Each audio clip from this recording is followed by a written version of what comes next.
రామాయణం అంటే శ్రీరాముడు వానరసేనతో కలిసి సీతని అపహరించుకుపోయిన రావణుణ్ణి అంతమొందించడమే కాదు, అంతకు మించి ఆజానుబాహుడు అరవిందలోచనుడు అంటూ శ్రీరాముడి స్వరూపాన్ని వర్ణిస్తూ ఆ ఇక్ష్వాకు తిలకుడి కథను వాల్మీకి అద్భుతంగా రచించే ముందు వాల్మీకి నారదుణ్ణి ఎన్నో ప్రశ్నలు వేశాడు. 1-2 కాదు, 16 గుణాలు చెప్పి ఇప్పుడు నేనున్న కాలంలో ఇలాంటివాడు ఉంటే చూపించు అని నారదమునిని అడిగాడట. ఆ ప్రశ్నలతోనే ఈ ఆది కావ్యం పుట్టింది. మరి వాల్మీకి నారదుణ్ణి అడిగిన ఆ గుణాలేంటో ఇప్పుడు చూద్దాం. కోన్వస్మిన్ సాంప్రతం లోకే గుణవాన్ కశ్చ వీర్యవాన్ ధర్మజ్ఞశ్చ కృతజ్ఞశ్చ సత్యవాక్యో దృఢవ్రతః.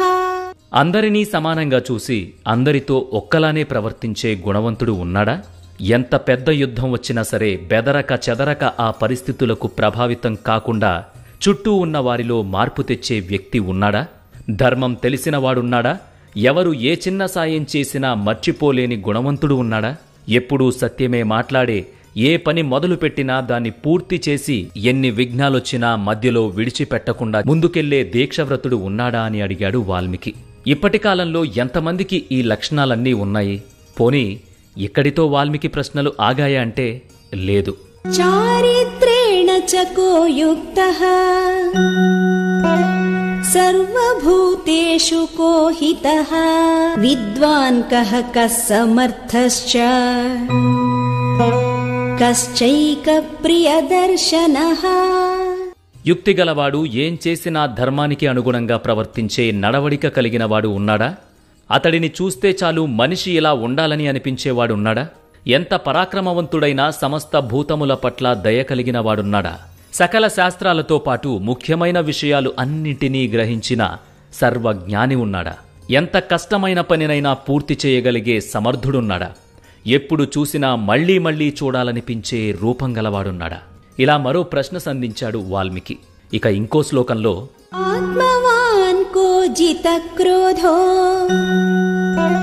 ద్యుతిమాన్ కో నసూయకః కస్య బిభ్యతి దేవాశ్చ జాతరోషస్య సంయుగే. ఇలా వాల్మీకి నారదుణ్ణి ప్రశ్నించాడు. ఏ పని మీద అయితే బయలుదేరాడో దానిమీద మాత్రమే దృష్టి పెట్టి మిగతా వాటిపై దృష్టి మరల్చనంత ఏకాగ్రత ఉన్నవాడు ఉన్నాడా? కోపాన్ని గెలిచినవాడు, అవసరమైనప్పుడు మాత్రమే కోపాన్ని ప్రదర్శించేవాడున్నాడా? అపారమైన తేజస్సు కలిగినవాడున్నాడా? అసూయను గెలిచినవాడున్నాడా అని వాల్మీకి అడుగుతాడు. ఇవన్నీ విన్న తర్వాత నారదుడు ఇక్ష్వాకు వంశానికి చెందిన రాముడిలో ఈ లక్షణాలన్నీ ఉంటాయని చెప్తాడు. రామాయణం అలా మొదలైంది.